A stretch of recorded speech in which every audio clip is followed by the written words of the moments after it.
قال حبيب علي بن محمد الحاشي يحتمل ولذكر الله أكبر من إضافة المصدر إلى فاعله أو إلى مفعوله. إذا قلنا من إضافة المصدر إلى فاعله فيكون ذكر الله.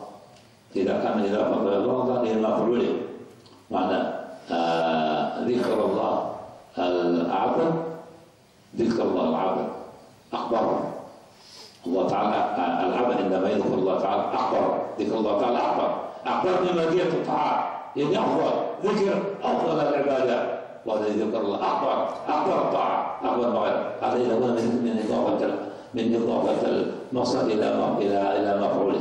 ذكر عبد الله أكبر يعني أفضل، كما قال الإمام الحداد واذكر إلهك ذكرا لا تفارقه فإنما الذكر كالسلطان في قربه. ويكون من إضافة المصدر إلى فاعله. ذكر الله العبد أفضل من ذكر عبد الله. من ذكر في الناس ذكرته لمن خيره، ذكرته من وقال ذكر الله العبد أفضل وأعظم من ذكر عبد الله. إيه معنى ذكر الله العبد؟ ذكر الله العبد يعني يذكر بالمغفرة وبالإحسان وبالرضوان، هذا معنى. من ذكر في نفسه ذكرته في نفسه ذكرته في من لا غيره. والإمام محمد رعان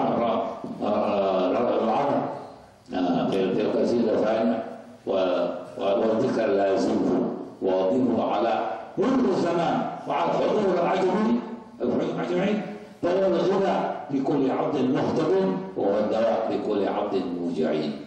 وصول العبد إلى الله تعالى بشيئين، يقول أحمد بن عمر بن سمين وصول العبد إلى الله تعالى بشيئين: بدوام الذكر، بدوام الذكر، وإذا جاء عليهما وصل إلى مقصوده. لأن بدوام الذكر تحصل محبة الله، بدوام الذكر تحصل معرفة الله. فالمقصود الله من خلق الإنسان كان دون أن ينال تلك المرتبتين، أن يموت وهو محبا لله عارفا بالله، هذا المقصود. يعني لا يموت إنسان يحمل الدنيا إلا هو محبا لله عارفا بالله. وإلى هذا إشارة بقوله تعالى أن العبد الله بدوام الذكر والفكر.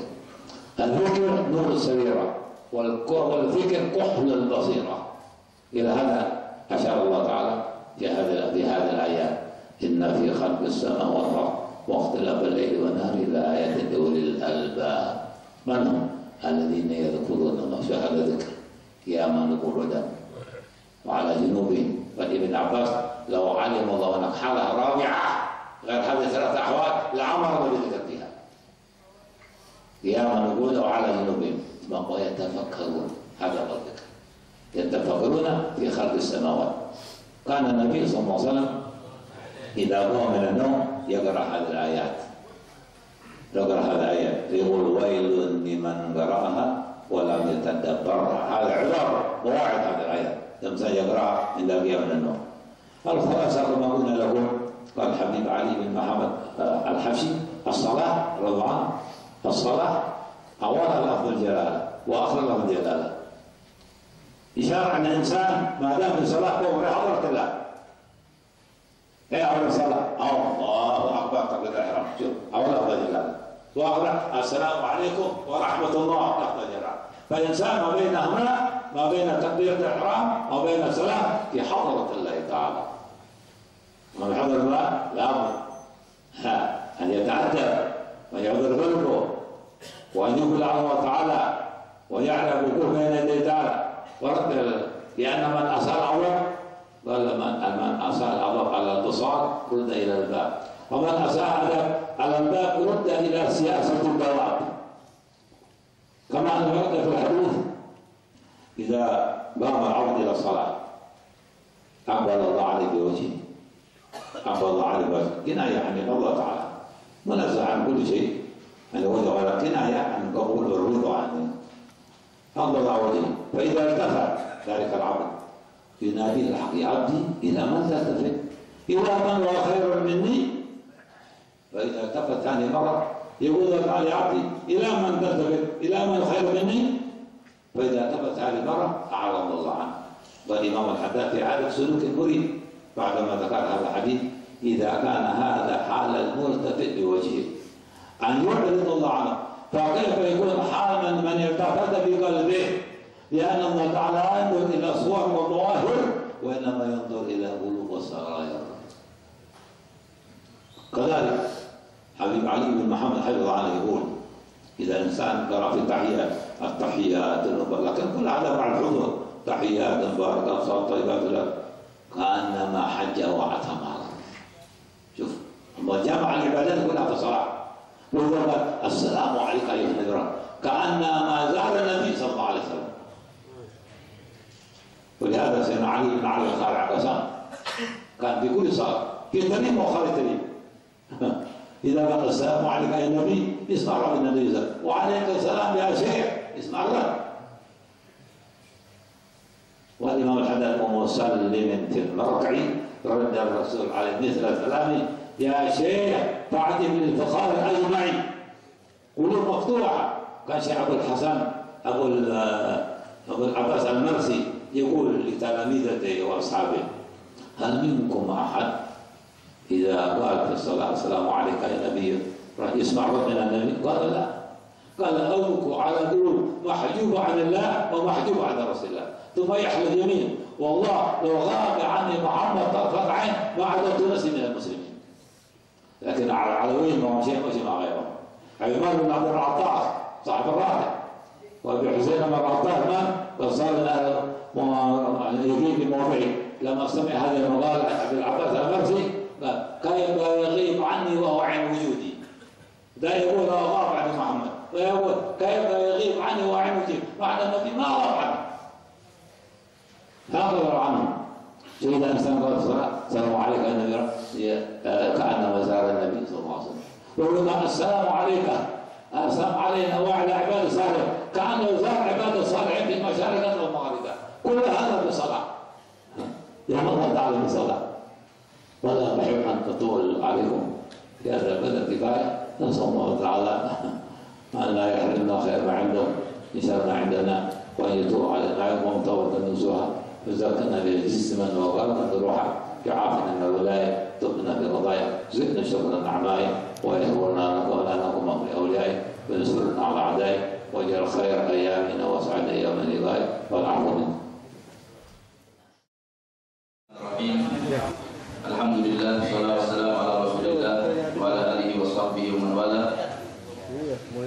Alhamdulillah, bersama kita Al-Imam Al-Habib Da'i Allah Sayyidi Al-Zaid bin Ibrahim bin Sumit memberikan begitu banyak pesan-pesan kepada kita yang bisa kami tangkap daripada pesan-pesan beliau setelah beliau mengucapkan hamdalah dan salat kepada Rasulullah sallallahu alaihi wasallam, menyinggung bahwasannya apa yang kita lakukan pada waktu yang mulia ini adalah bentuk daripada barakah dan rahmat Allah Subhanahu wa taala.